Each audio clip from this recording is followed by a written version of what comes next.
Si partner. Yan, bagong linis yung truck namin. Nagwashing kami, oh. Oh. Asus. Check natin yung kuan. Dapat magwashing. Oh. Oh. Oh. Makintab. Yan.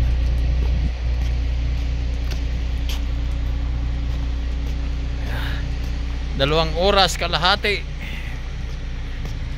bago matapos ang pagwawashing. Pagkahirap magwashing.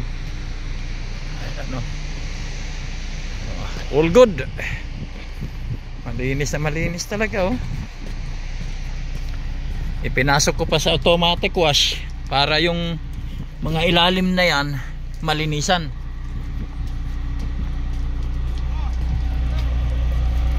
Oh, patayin na natin yung makina. Uwi na tayo. Okay. Shout out, shout out. Oh. Shout out sa partner. Oh. Ay, malinis na yung truck namin. Sara na natin yung dalawang bintana. Ano, dadali natin yung susi doon sa K-Room. Okay, iwan na lang natin dito. Ay, nako. Ayan. Ito lang natin ilalagay. Ako. Ay, hirap maglinis kaysa bumiyahe. Magkambal yung dalawang truck na yan, oh. Oh. So, see you on Monday. Ayan, oh.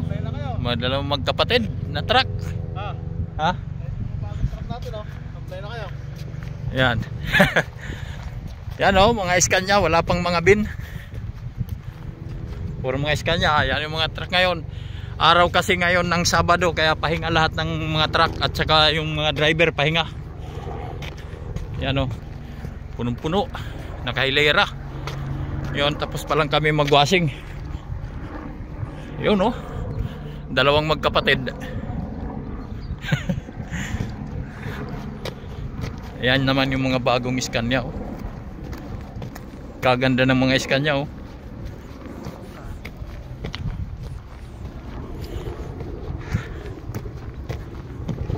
Ito nga pala guys yung kan namin, yung yard.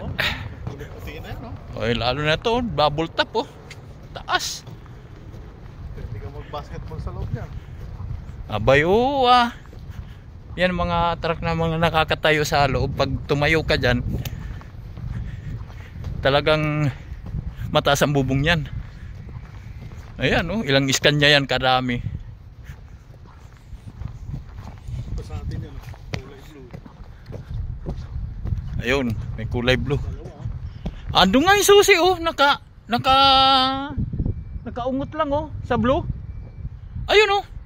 Tira mo. Hindi kinuha. Tapos dito naman sa likod, itong likod na to, mayroon din nakaparada pa rin ng mga truck. Ayan, oh. Bukod yung laging truck. Ha? Bago sana yung truck na yan, eh. Kaso tingnan mo naman yung palong, eh. Puting-puti yung palong na, ngayon brown na, eh. Anak ng kamuti. So mayroon pa ditong bakanting paparkingan. Pag may dumating maya maya dito paparada yan. Ayan.